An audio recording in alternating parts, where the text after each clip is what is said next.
Magandang araw sa ating mga kabayan mula Luzon, Visayas at Mindanao at siyempre sa ating mga kabayang OFWs and immigrants around the world. Magandang araw. Gusto ko lang i-share sa inyo ngayon mga kabayan at gusto ko rin batiin nyo na rin sila sa comment section. Mag-comment lang kayo. Patungkol lang naman ito sa Department of Tourism dahil number one, the best talaga yung administrasyon ngayon dahil nga nalampasan nila yung target mga kabayan na turista na pumapasok sa bansa natin dahil umabot po ng 5.45 million na turista galing sa iba-ibang bansa at dahil nga ang target lamang is 4.8 million. So sobrang layo o sobrang laki ng agwat at dinagdag mga kabayan dahil ngayon sa pagpaplano ng maayos ng administrasyon. Siyempre kay Pangulong Bongbong Marcos, the same time kay Department Secretary ng Department of Tourism, Secretary Cristina Prasco, maayong buntag, daghang salamat sa imong nahimo sa atong nasod. So hopefully na magtuloy-tuloy po ito at siyempre tatalakayan natin. So let's go. Ciao. Kaya masabi natin, wow, wow na wow, ang galing naman ng balita mula sa Department of Tourism para sa bansang Pilipinas at sa lahat ng mga Pilipino around the world. Dahil napakagandang balita na malampasan na ang bilang ng mga dayuhan na dumating sa Pilipinas na target na itinakda para sa taong 2023. Binabati ko ang Department of Tourism, Secretary Cristina Prasco at si Pangulong Bongbong Marcos sa tagumpay na ito. Sa halip, inaasahan dumating sa bansa natin sa taong 2023 yung 4.8 million na bisita. Alam nyo ba, nilampasan ito at naitala ng DOT ang kabuoang bilang ng 5,450,557 sa dayuhang dumating noong 2023. Ito ay isang malaking tagumpay para sa industriya ng turismo at para sa taong 2024, ang target ng Department of Tourism. Grabe, mahugulat kayo dito mga kabayan dahil gusto pa nila talagang higitan ng mas malaki yung 7.7 million na dayuhang bisita na nakaka-excited na makita ang paglago at interest ng pagbisita sa ating magandang bansa. 'Di ba? Grabe, mga kabayan, isipin mo 'yon.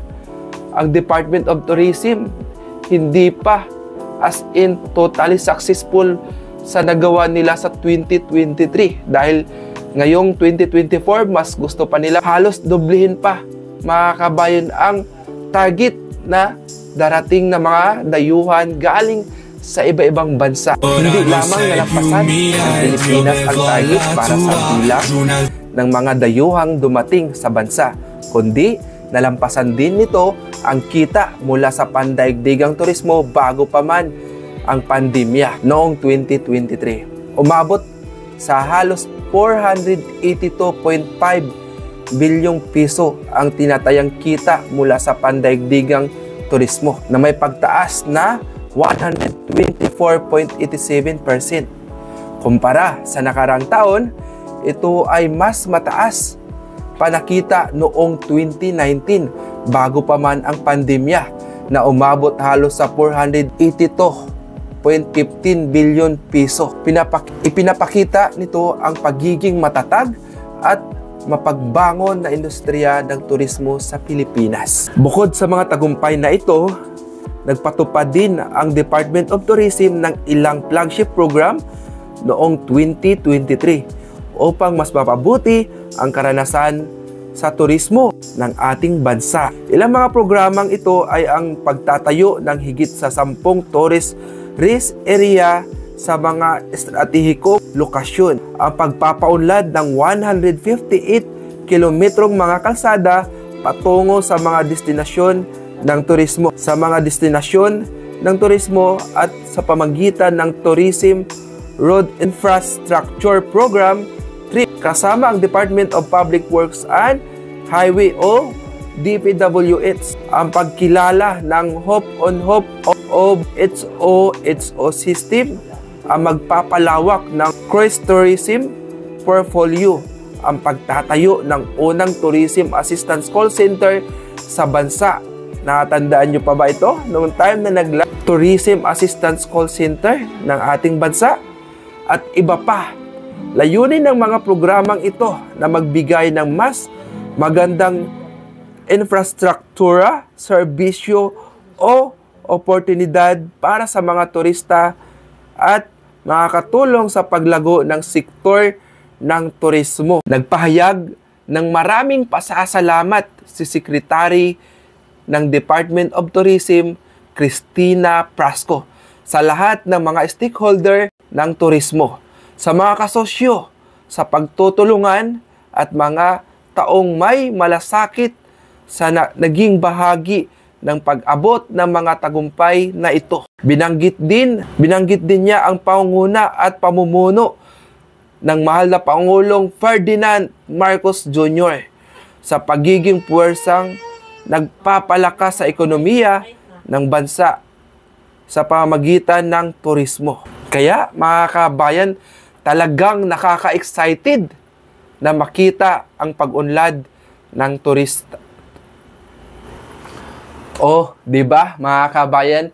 I'm sure lahat tayong mga Pilipino at hindi lamang mga Pilipino, yung mga banyagang pusong Pilipino rin, mga kabayan, na talagang bagong Pilipinas. Dahil excited tayo sa pag-unlad ng ating industriya at turismo sa ating bansa.